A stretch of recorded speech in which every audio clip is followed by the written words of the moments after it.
तुम्हें लगा तो नहीं ना? युवराज त्याला नाही ऐकू येत. ओ त्याला बहिरा केला नव का?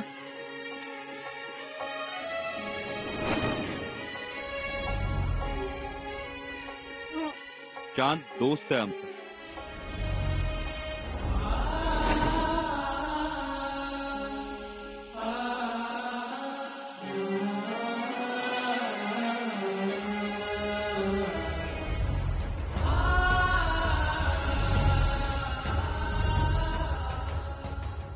दादासाहेब खूप वाईट झालं हो. आमचा जवळचा मित्र गेला. एक अबोल मैत्री संपली. नाही म्हटलं तरी चांदचं तुमच्यावर खूप लक्ष असायचं. छावणीतला महत्वाचा दुवा होता तो आमचा. विचारायला ऐकू येत नव्हतं. बहुधा दिलेर खानानं लहानपणीच त्याच्या कानात ओतलेला शिशाचा उकळता रस खदखदत असेल आयुष्यभर. आम्हाला पाहिलं की खुश होऊन जायचा. तो तुमचाच होऊन गेला होता. त्याला ऐकू येत नव्हतं पण तुमची भाषा समजायची. पण अक्कासाहेब, चांदनं आमच्यासाठी दिलेर खानावर का वार केला असेल? का चांद दिलेर खानाला मारायला धजावला असेल? नेमकं काय घडलं असावं? नक्कीच काहीतरी मोठी घडामोड घडली असणार. शक्यता आहे. नाहीतर चांद एवढ्या थराला जाणार नाही. कदाचित चांदनं आमच्याविषयी काहीतरी पाहिलं किंवा ऐकलं असावं जे आमच्यासाठी घातक आहे. आणि तेच त्याला तुम्हाला सांगायचं असणार. आणि हे दिलेर खानाला समजलं असेल तर? अक्कासाहेब, याचा अर्थ छावणीत काहीतरी भयंकर शिस्त आहे आणि तेही आपल्या विरोधात. दुर्दैवानं हे चांदच्या बलिदानानं आपल्याला समजलं. खरंच हो दादासाहेब. चांद स्वराज्याच्या भल्यासाठी बलिदानाला सामोरा गेला. अक्कासाहेब, आता आपल्याला सावध राहायला पाहिजे. सावध.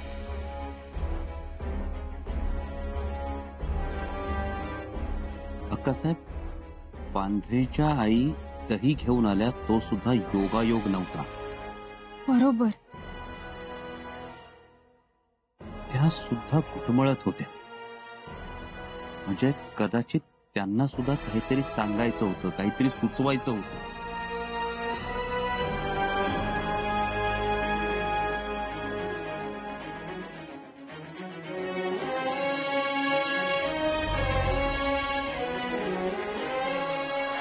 दही घेऊन आले.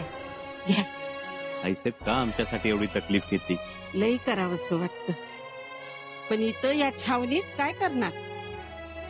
त्यात हा चौकी पारा बघा कसा मेणासारखा चिकटलाय. ते मेण? वय वय मेनच. काय दह्याला मेणासारखा चिकटलाय?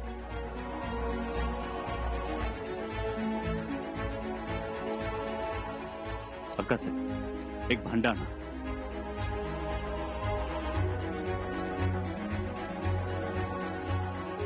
पाणी आणा.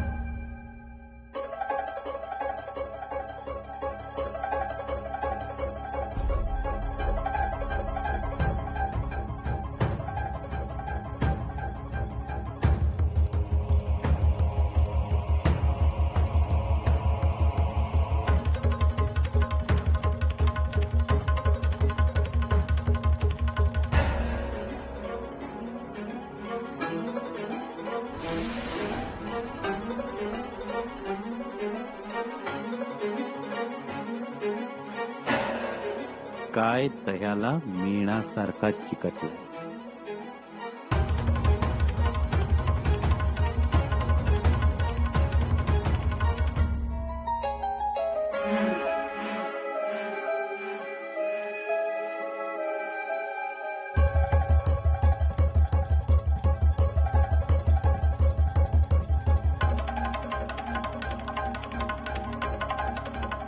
काय लिहिलंय? काही करा, छावणी सोडा. तुम्हाला कैद करून दिल्लीला पाठवण्याचा हुकूम आला आहे. 5,000ची फौज निघाली आहे. आज उद्या ती पोहोचेल.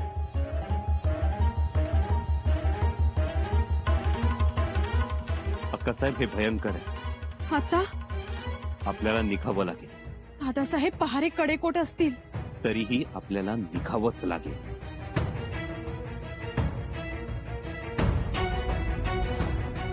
काहीही करून या चक्रव्यूहातून बाहेर पडायलाच पाहिजे.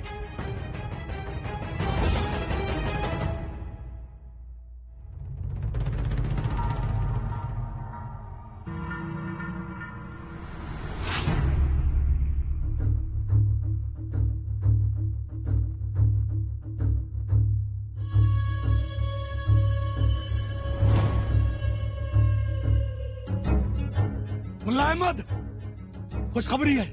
अरे हुजूर, क्या खबर है? अरे मुल्ला अहमद, बुरहानपुर से फौज निकल चुकी है. कल सुबह तक यहाँ पहुँच जाएगी. या अल्लाह, तेरा रहम है. आज की रात और आज का दिन संभा को संभालना है. सुबह का सूरज निकलने से पहले संभा कैद कर लिया जाएगा और दिल्ली के लिए रवाना कर दिया जाएगा. वाह वाह. खान साहब, वाकई में वाह. आपके लिए, क्योंकि इससे पहले भी आपने बहुत सारे नेक काम किए हैं और इसीलिए ये सबसे बड़ा नेक काम, ऊंचा काम आपके हाथों से हो रहा है. सही कहा मुल्ला तुमने, एकदम सही कहा. अरे वाह, शिवाजी राजे का बेटा संभाजी को देखकर आलमगीर बादशाह सलामत खुशी से फूलों नहीं समाएंगे. या अल्लाह, तेरा लाख लाख शुक्र है.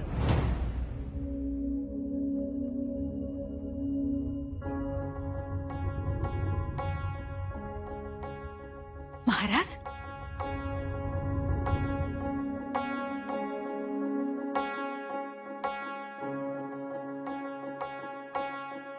प्रसाद घ्या.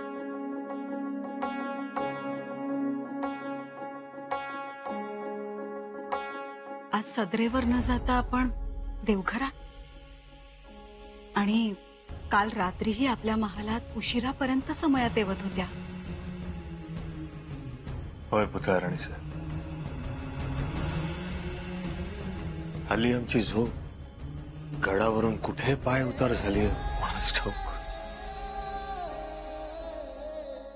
महाराज, आम्हाला ठाऊक आहे तुमची झोप शंभूराजांच्या अवतीभवती घुटमळते. का जागत बसला होता? ते सांगूच तुम्हाला निवांतपणे. पुतळा, आमच्यासाठी एक काम करा.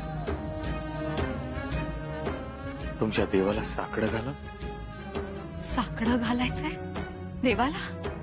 स्वराज्याचं भवितव्य सुरक्षित राहू दे असं साकडं घाला. महाराज, काय बोलताय आपण?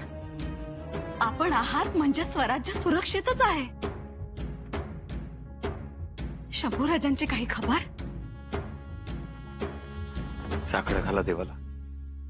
तुम्ही देवाच्या जवळच्या आहात. तुमच्या शब्दावर देव मान डोलावतो. सगळं काही ठीक होऊ दे म्हणावं.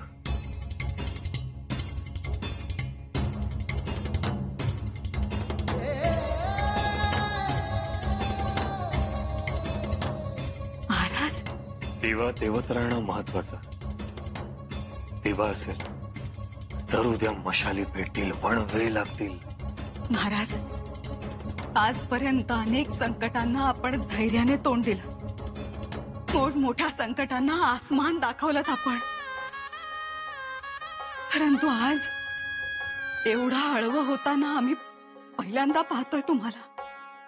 कळव नाही पुतळारण साहेब, पण आमच्यातला बाप कालपासून धास्तावलाय. काय होईल काय नाही याची कल्पनाच करवत नाहीये मला. पुतळा, उद्याचा उगवणारा सूर्य हा आमचं हित ठरवेल. म्हणजे दिलेर खानाच्या तळावरून सुटण्यासाठी शंभूराजांना फक्त उद्या सूर्योदयापर्यंतचीच वेळ आहे. सगळ्या गोष्टी ठरल्याप्रमाणे होऊ दे. शंभूराजांच्या हाती यश लागू दे असं साकडं घाल.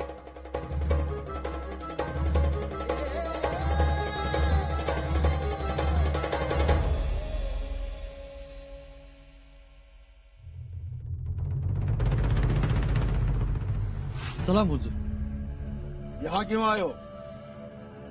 हुजूर, माझं धनी लई एकाकी पडल्यात. कशातच मन लागत नाही. ना खावंसं वाटत ना प्यावंसं वाटत.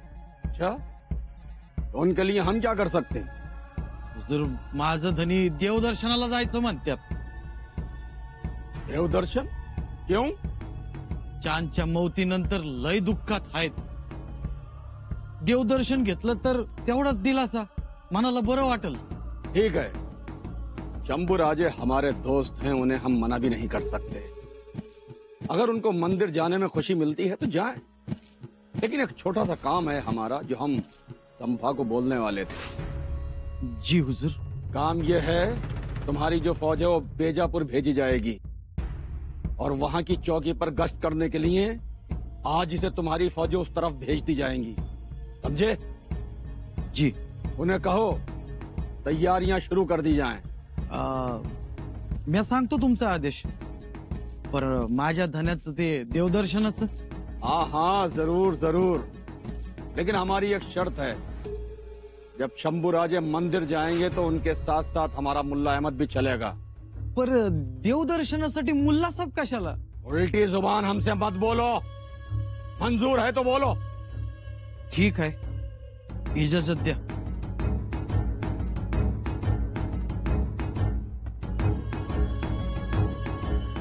सुर, ये क्या किया? इजाजत क्यों दी? क्यों? क्या हुआ मुल्ला अहमद? सुर, कुछ भी हो सकता है.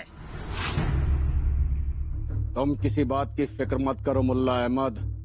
संभा को कैद किया जाएगा और तहखाने में डाल दिया जाएगा और कुछ दिनों के बाद वो पागल हो जाएगा. सुर, मेरा कहने का मतलब ये तुम किसी बात की फिक्र मत करो मुल्ला अहमद. बस तुम एक काम करना कि तुम्हारे लोगों की नजरें उस पर से हटनी नहीं चाहिए. बिल्कुल हुजूर. कड़ी नजर रखोगे उसके ऊपर. वैसे भी बादशाह सलामत की चुनिंदा फौज कल यहाँ पहुँचने वाली है. संभा फौज के हवाले कर दिया जाएगा. लेकिन मुल्ला अहमद जी, तुम अपनी नजरें उस पर से नहीं हटाओगे. कड़ी नजर रखोगे उसके ऊपर. अगर उसने जरा सी भी चतराई करने की कोशिश की उसका काम वहीं तमाम कर देना. जी बिल्कुल हुजूर. शंभू राजे को अपने भगवान का ये आखिरी दर्शन होगा. युवराज या क्षणी संकटात आहेत. जाणीव आहे. औरंगजेबाची 5,000ची फौज त्यांच्या दिशेनं वेगानं येते. आमचं लक्ष आहे. उद्या सकाळपर्यंत त्यांना कैद होणार. आम्ही निरोप पाठवला. ते आतापर्यंत सावधही झाले असते. पण निरोप मिळाला असेल ना? गाफील तर राहणार नाहीत ना ते? सुनबाई, आम्ही पाठवलेला निरोप त्यांच्यापर्यंत पोहोचणारच. एक वेळ आमची गल्लत होईल पण आमच्या माणसांची कधीच नाही. आबासाहेब, आम्हाला खूप काळजी वाटते हो. कारण दिलेर खान आतापर्यंत सावध झाला असेल. होय, खुद्द औरंगजेबाची 5,000ची फौज येते. त्यामुळे छावणी सतर्क सावध झालेली असेलच. तुम्ही काहीही करा आबासाहेब, पण युवराजांना सुखरूप घेऊन या. सुनबाई, युवराज सुखरूप येतील. फौज छावणीत पोहोचण्या अगोदरच युवराजाने तळ सोडलेला असेल. पण आपण म्हणत आहात की छावणी सावध असेल. तरीही पहारे फोडून छावणीच्या डोळ्यात धूळ चारून युवराज तिकडनं निसटणार. पण कसे? कसे? कसं याचं शिक्षण आम्ही त्यांना आग्र्यातच दिलंय. सुनबाई तुम्ही फक्त बघत राहा शंभूराजे काय काय अग्निदिव्य करतात ते. आबासाहेब, बत्ताशिबाई सुद्धा आहेत त्यांच्या सोबत. त्यांचीही काळजी वाटते हो. नका काळजी करू सुनबाई. गाईचं शेण खाली पडलं तरी उचललं जातं, त्यामुळे सोबत दगडमाती घेऊनच उठतं. ही तर आमची लेक आहे. काहीतरी तर शिकली असेल आमच्याकडून. कधी पळायचं, कसं पळायचं, कधी झेप घ्यायची, कधी वाघ नख लावायचं. शिकलाय. तशा धाडसी आहेत आणि जिद्दीही.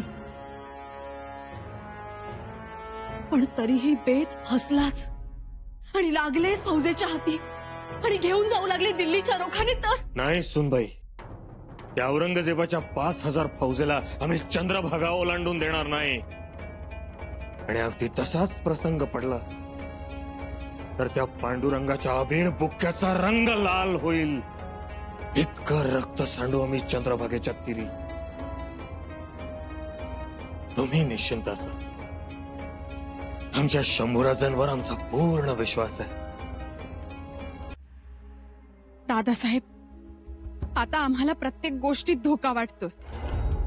म्हणजे औरंगजेबाची 5000ची फौज पहाटेपर्यंत नाहीतर सकाळपर्यंत तरी पोहोचेलच. अक्कासाहेब, ती खात्रीशीर खबर आहे. त्यांची फौज येत असताना आपली फौज गस्तीच्या निमित्ताने बाहेर पाठवली जाते. यात काहीतरी धोका आहे. धोका तर आहेच. आणि अक्कासाहेब, म्हणूनच आपल्याला आज मध्यरात्री निघायचंय.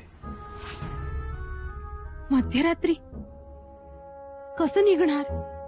दादासाहेब पहारे कडक आहेत. त्यात तो दिलेर खान आणखी सावध असणार. अक्कासाहेब, तरीही आपल्याला आज रात्री निघावंच लागेल. दादासाहेब, आपण छावणीतून बाहेर पडलो तर त्यांचे लोक आपला पाठलाग करणार. आपण पायी दौड मारणार. कसं जमणार हे सगळं? त्याची तजवीज बहिर्जी काका करतील. आम्ही त्यांना सगळ्या गोष्टींची कल्पना देणार आहोत.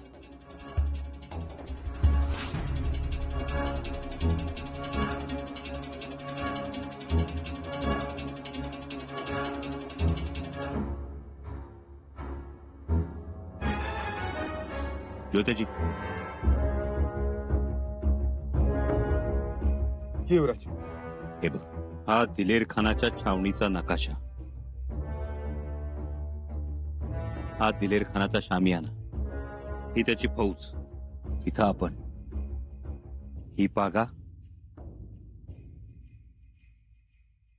आणि हे दारू गोळ्याचं कोठार. नीट बघून घे.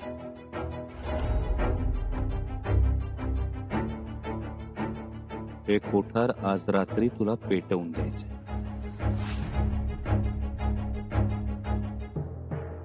जी. तो त्याची कोठाराजवळ कडक पहारा असणार. तुला मशाल घेऊन जाता येणार नाही. कोठाराजवळ सुद्धा मशाल नसेल. काय करशील? मडकं दिसतो नीट. नाही, रुईच्या कापसात विस्तव धरून घेऊन जा. म्हणजे विस्तव विझणार नाही. आणि चकमकीचा दगड पण असू दे सोबत. चकमक झाडून रुईच्या कापसावर ठिणगी उडवता येईल. एकदा का दारुगोळ्याचं कोठार पेटलं का मोठा स्फोट होईल. सगळ्यांचं लक्ष कोठाराकडे वेधलं जाईल. आग विझवण्यासाठी हाशमांची पळापळ होईल. छावणीत एकच धांदल उडल आणि तोच फायदा घेऊन आपण छावणीतून निसटायचं. ध्यानात ठेवा, त्यावेळी आपल्याकडे क्षणाची सुद्धा पुरचत नसेल. अक्कासाहेब, तुम्ही आत्तापासून तयारीला लागा. जी दादासाहेब. आम्ही बहिर्जी काकांना निरोप देऊन येतो.